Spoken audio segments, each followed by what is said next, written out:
Good evening, ladies and gentlemen, and welcome to another episode of The Package Tourist, hosted by yours truly, the Package Tourist and the magical mystery tour called Life, Matthew DiBiase.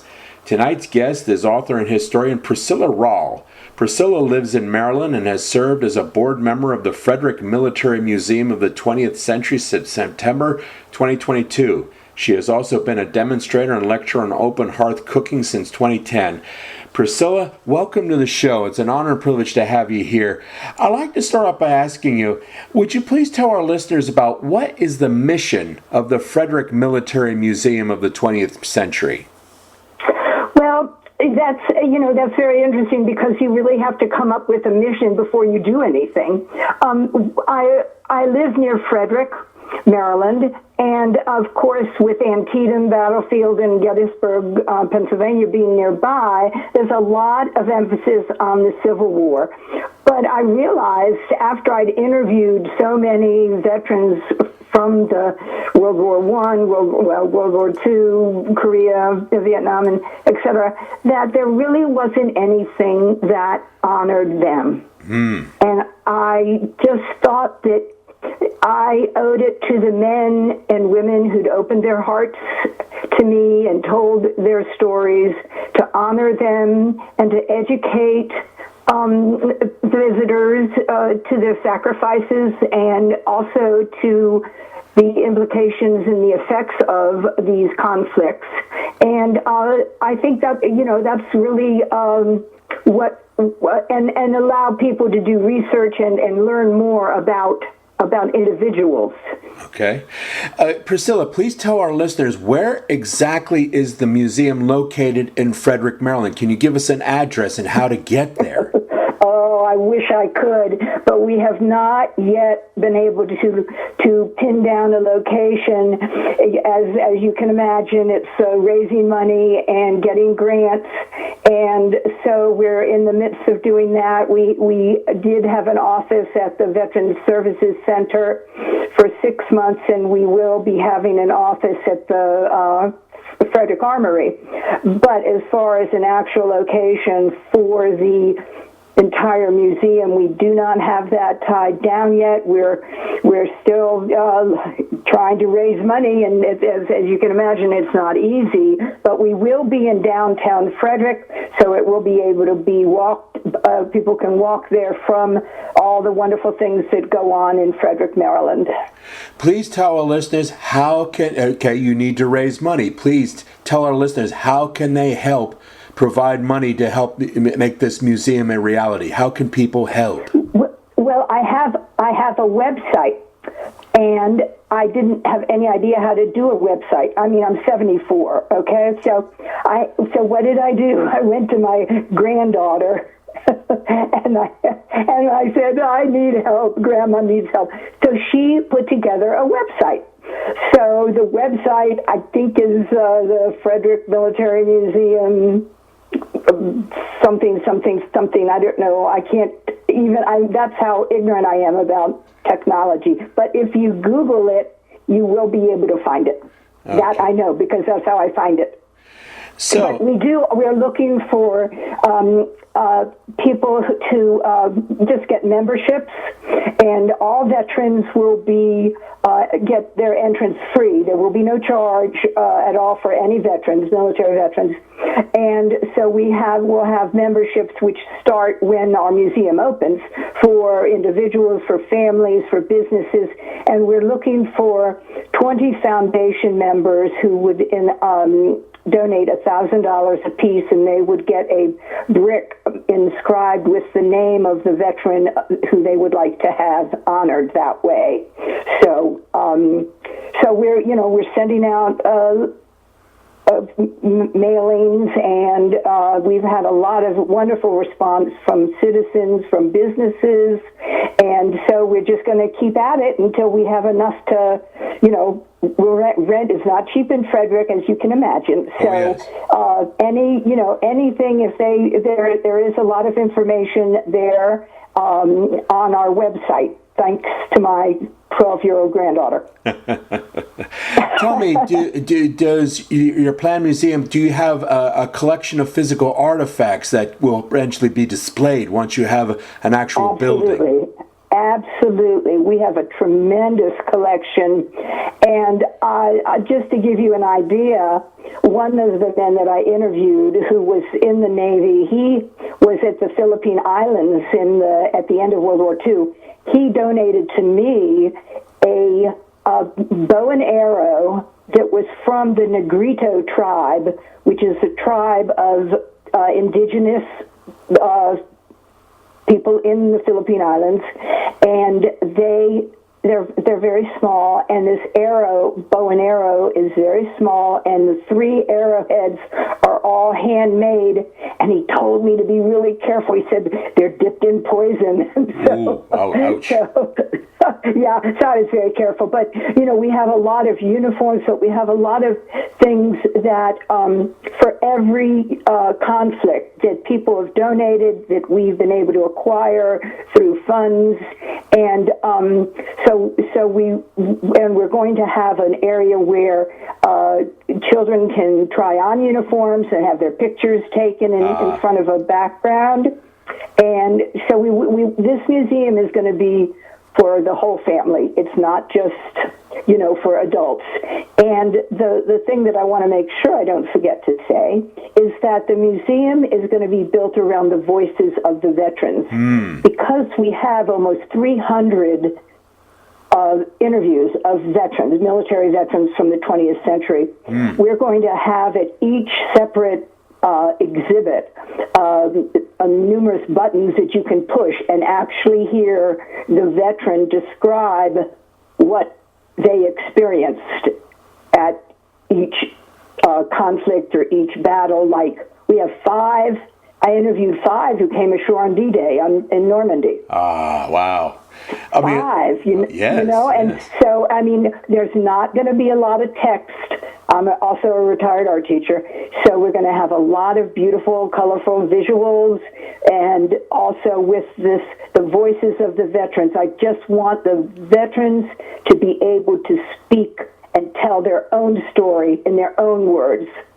Do you think you'll have, once you have a physical, an actual building, you're installed in an actual building, do you think you'll also have visiting scholars or encourage local veterans to tell their stories? Do you envision functions of that nature? Yes, absolutely. We have on our board a high school social studies teacher, and of course I was taught middle school, but we're going to be connecting the curriculum of the Frederick County Public Schools with our exhibits, so that teachers can either do it, by Zoom or some electronic way, or actually come to the museum. We're going to have a monthly event to raise money, which we're calling a fireside chat. Ooh. And we're going to have noted military historians and writers, as well as events like swing dancing, to show what was going on in World War II. Yeah. And we're going to have those every month, just to we're going to involve the community in every way we can. That's good. That's beautiful.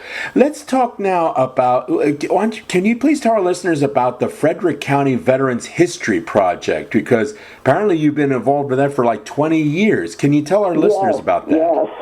Well, in I think it was 2003, the Congress created the Veterans History Project at the Library of Congress, but they didn't have any money. So what they did is they reached out to get partners, and there was a group of citizens in Frederick that formed the Frederick County Veterans History Project as a full partner with the Veterans History Project in Washington. The other partners were VSOs and like the DAR and different things. But then after a number of years, they decided they didn't need partners, so we became a founding partner. And so we've taken most of the interviews and the material, photographs, whatever, to the Library of Congress. And there you can get on their website, which is a little difficult, They've changed it. But I was just looking, and we have about 20% of our interviews that were done, they are digitalized so that people can see them there on their computer. Splendid. Priscilla, when you were doing your interviews, you talked about some notable veterans, like you said, you talked to 5 men at D-Day. Any notable veterans who did anything like super extraordinary? I mean, like a Congressional Medal of Honor winners, or people who were really highly decorated? Anyone? They're all going to tell you that they aren't heroes, and that the guys who didn't come back are the heroes. I interviewed someone who I think they're just becoming well known. Have you heard of the Ritchie Boys? Ritchie Boys. Please enlighten me. Ritchie Boys. They're taken from the name of Fort Ritchie, which is in northern Maryland and going into Pennsylvania. But they turned it into a training for military intelligence service. Ooh. That's then disappeared into OSS and different things. But initially what they did is they recruited native-born speakers from Austria, Germany, France, wherever. And I interviewed one, Rich Boy. He was from Austria, Henry Marcus, and he was trained at Fort Ritchie. And they were trained, and there's some wonderful books about them, and it was top secret for many, many years. And when I interviewed him, his son said, "Pop, it's long enough time. I think you can tell what happened." And so he was trained in looking at and analyzing aerial photographs. But then when we got a foothold in France, he went with a cadre of maybe 8 or 9 guys, each of them, speak of foreign-born France, Czechoslovakia, whatever, Austria. He was from Austria. And so I was just, I was not familiar with this at all. And so he said we could go anywhere. We outranked anybody else because they were sent to gather intel before an offense was planned. Okay. So I said to him, "Oh, and I'm so embarrassed to say this, but I will say it because it was the stupidest question I've ever asked." I said, "Well, what was the most dangerous thing you did?" I've never asked that before. I don't know what got into me. And he said, "Oh, that would be when I donned a German uniform and went behind the lines." Oh, my. Oh, wow. Okay. Well, none of his family had heard this, so they were all screaming. So then I gathered my wits, and I said, well, what did you say? And he looked at me. He'd had a stroke. He was in a wheelchair. He wasn't in good shape. I said, "What did you say?" And he said, "Not a goddamn thing." Oh, my goodness, yes. So anyway, and now someone has bought Fort Ritchie, which they now have a museum for the Ritchie Boys, and it's an awesome place to visit if anyone's put that on your bucket list to see, because it is a really it's a really wonderful thing. And the Ritchie Boys are really deserve to be recognized after so many years of staying, in the darkness. Yes. I did interview someone who got 2 Silver Stars, Ron Manning, and every time I visited him, because these guys became my friends, and I just hang out with them, and every time I visited him, he'd say, "Have you met anybody who had 2 Silver Stars?" Ooh, I know. Isn't that the thing just below a Congressional Medal of Honor, the Silver Star? Is that the next ranking thing? Pretty much. Yeah. There's the different, it's huge. It's really huge. Yeah. And he was in the tanks. He was a tanker there at Bastogne. Ooh, yeah, we're coming up on the 80th anniversary of it too.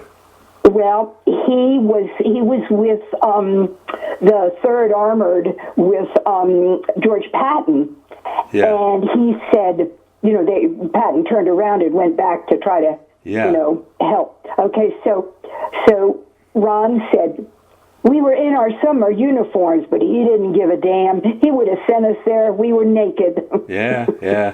Oh, I know. So anyway, he did earn 2 silver stars. And another guy who, now this is something that is not known either. I interviewed a sailor. His name was Roger Thomas, and he was in Hawaii on December 7th, 1941. Ooh, which ship? See, this was the interesting thing. He wasn't at Pearl Harbor. He was at Kaneohe Bay. Ooh, okay, yeah, yeah. Okay, now that's on the eastern side. That's where they had kept planes that would go and scout things. Yeah, yeah. And so he was just finishing his duty, and they came over, and he stayed it's his communications, and in the center of the area, everything was burning, all their planes, everything. A man named John Finn, a sergeant, grabbed a machine gun from a burning plane, set it down in the middle of the area, and started shooting down the Japanese planes, and he got the Medal of Honor. Wow. So that I think was pretty amazing. So, but there's so many stories. Sometimes when I start talking, my kids say, "Enough, Mom, with the war." Okay. All right. Now, you said you wrote a book. Please tell our listeners about your book. You said it's about World War I, okay? Where can I find? Because I tried to find it on Amazon. I couldn't see it. Where can readers find your book? Well, I just self-published it, so I only could afford to make 100.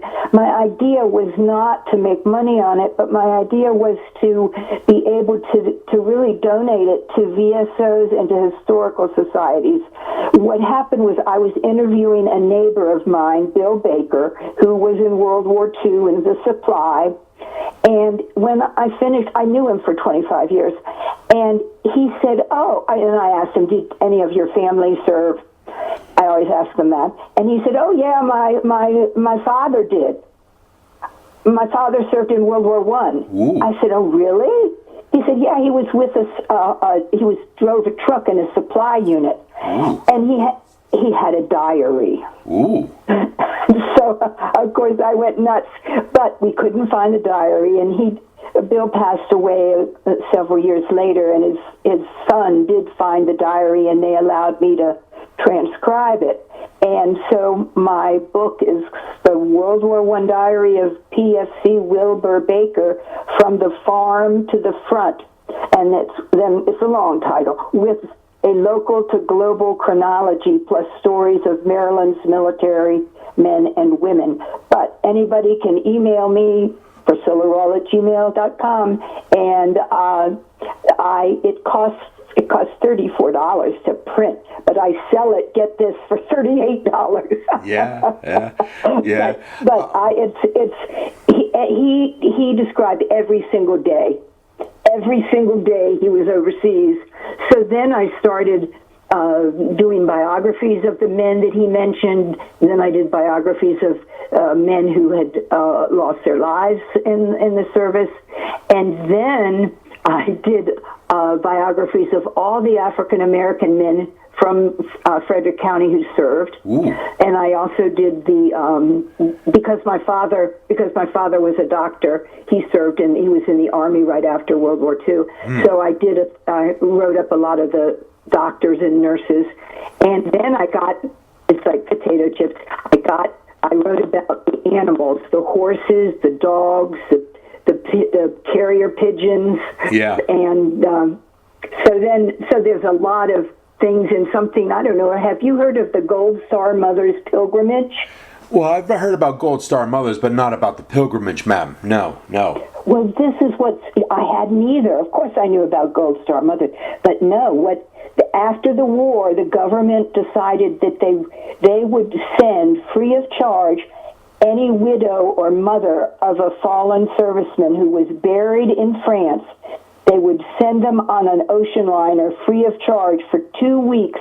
They would take them, escort them to the grave, put a wreath there, take a picture, and so it was a very nice gesture, but they also wanted to show the families how nice the cemeteries were so that they wouldn't want to have them all come home, because they wanted the Europeans to see the sacrifice that Americans had made. Yes, yes. Yeah, I'm kind of curious about Mr. Baker, who served in World War I. Do you know what division he served in? Anything notable? Yeah, the 79th. And it was interesting because, of course, most of the horsepower was actually horses, but somehow he passed the test and he drove a Packard 5 something. Yeah. I don't know anything about cars, but so he would go from the railheads. I have maps in the book to show, because he wrote everything. And he would go to the railheads and get whatever supplies they needed. Whether it was ammunition, shells, whatever. He even brought bread. He would take bread, and then at night they couldn't keep their lights on. Yeah. So he had to pull over, and he didn't know where to sleep, so he crawled in the back and slept on the bread. Yeah. I just want to inform our listeners, during World War I, the United States Army occupied the extreme right flank of the Allied positions on the Western Front. Right up to the Swiss border, and then to the left of the Americans were the French, and then to the left of the French were the British, and the extreme left flank were the Belgians. And the Canadians. Yep. And the Canadians, well, so I found some detailed maps so that you can really follow where he went, and he was gassed 3 times. Ouch. He was gassed, and several of his drivers, they were hit and lost their lives. So it was really quite interesting, and he was a farmer, so he made comments on all the farming, like they're all only women farming in the fields, and they use oxen. They don't have any reapers or anything, and they wear wooden shoes. And this was shocking. They even farm on Sunday. Yeah. He was very shocked with that one. What type of gas was he hit with? Was it phosgene gas or mustard gas? I don't know. He did not mention. All of the extreme things he blew, kind of minimized. Yeah. He got the flu and he was in the hospital for 3 days, and then he left on his own. He said, these men are in much worse shape than me, and he went back to his unit. Yeah. It was really, really kind of amazing. But he did stay, and he was there for the occupation as well. But he went back and picked up farming, and that's what he did. Yeah. But I was very blessed to have this personal view of someone who was, every single day, but those 3 days he was in the hospital. That was then, he didn't. And the other thing I don't know. The other thing I talked about education is I don't think people realize. Well, maybe they do. Maybe I'm being rude, but about the effects of the Great War. I mean, it changed the face of the world. Yes.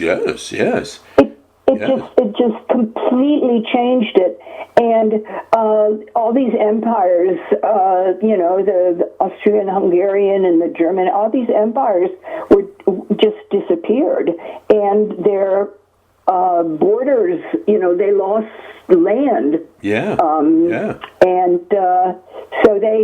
And actually, you can trace a lot of the problems in the Middle East. Yes. There were more Jewish settlers there. Yeah. And they settled around Jerusalem. Yeah. And Persia dissolved into Iran. Yes. And Serbia, Bosnia, and I hope I pronounce this right, Herzegovina. Yep, Herzegovina. Turned into Yugoslavia. Yep. And then there was Lithuania and Latvia, Estonia, and there were all these small countries, and they were finally, autonomous. until the Soviet Union. Yes, yes. I mean, yeah. I mean, even today, World War I is still relevant even in today's world. We're still experiencing the after effects of what was then called the Great War. You know.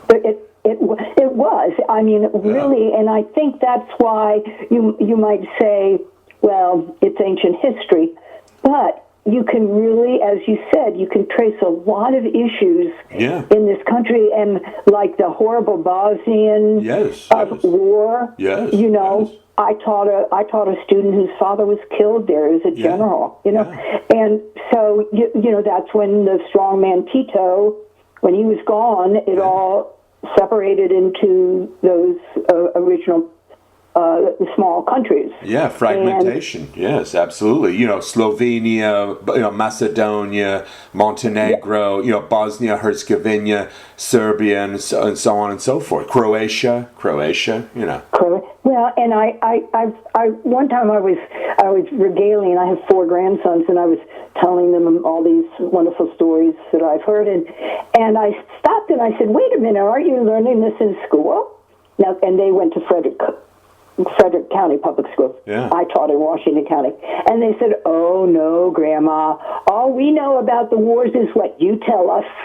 It's a shame. That's a bloody shame. I'm sad to hear that. Isn't that pathetic? The grandma has to tell them. Yeah. And it's, you know, it's because it was important. I mean, it's just as affecting us, like you just said, today with Ukraine and you can, you know, see all those things. And also the things that we take for granted in advances in medicine, they came about, you know, through the, you know, what didn't work, and they finally realized the importance of sterilized equipment and facial reconstruction. Now, from being near Baltimore, Fort McHenry was made a tremendous hospital. The entire grounds was covered with temporary buildings, and they pioneered facial reconstruction there at Fort McHenry in Baltimore. Yeah. Also, the use of psychotherapy to cure post-traumatic stress syndrome, because that's when you're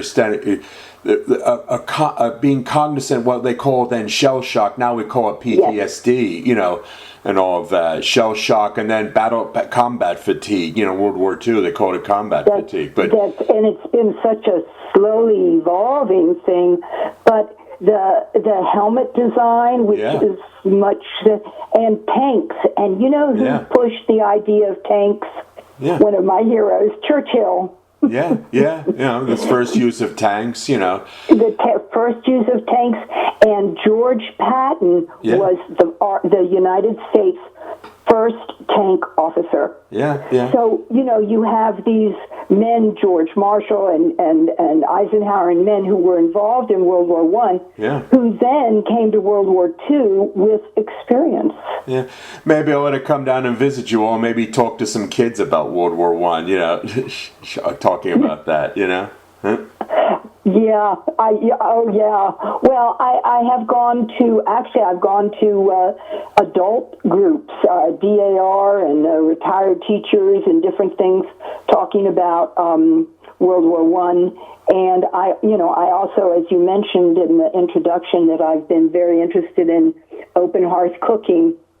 So my first book is called Simple Fare. It's kitchen lore and recipes from the 1800s, and I was fortunate to come across a number of handwritten recipes. So I have these recipes, plus I have I was an illustrator, illustrations of the things, the cast iron pots and pans and things that were used in that. So I do that in Frederick at Schifferstadt and at other places, because I just, and the kids, I like to do a hands-on, so the kids can, you know, take the nutmeg and grate the nutmeg and use a mortar and pestle to crush the cinnamon sticks and stuff.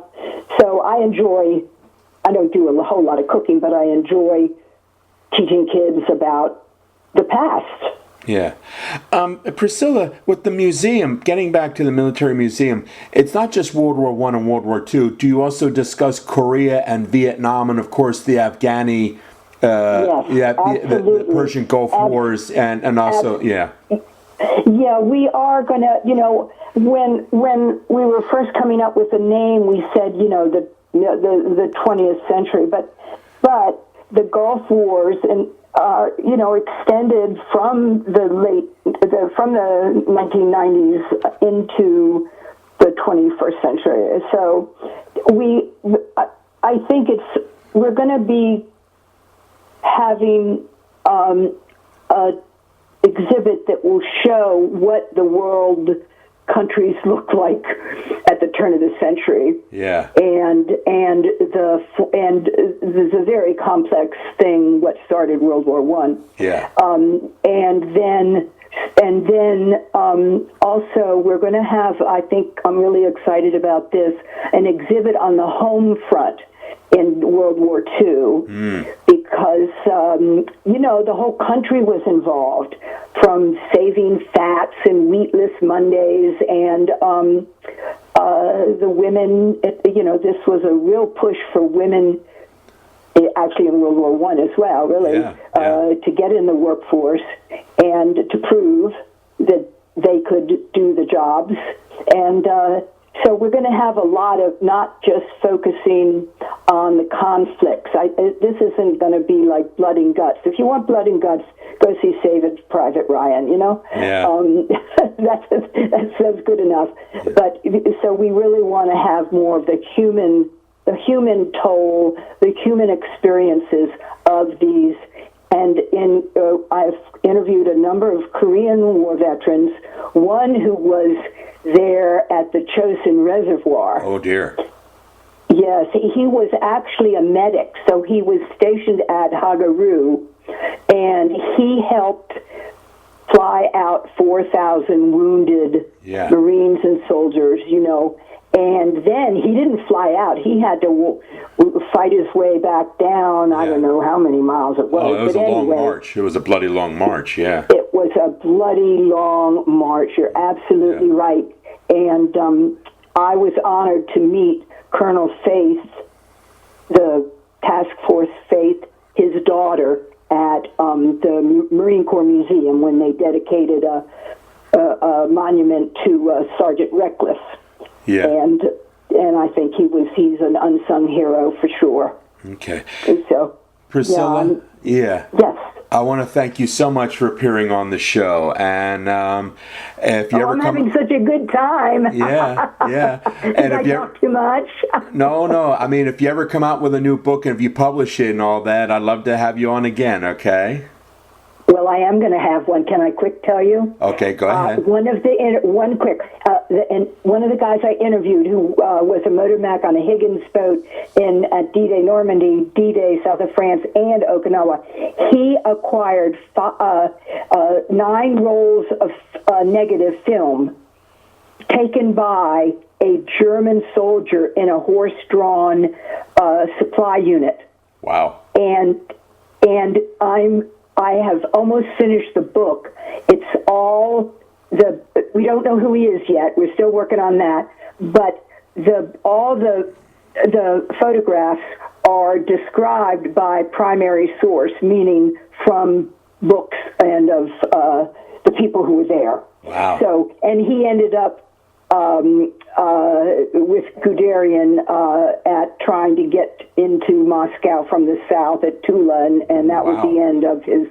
He was either killed there or anyway. So that is and that book is going to be called Through German Eyes.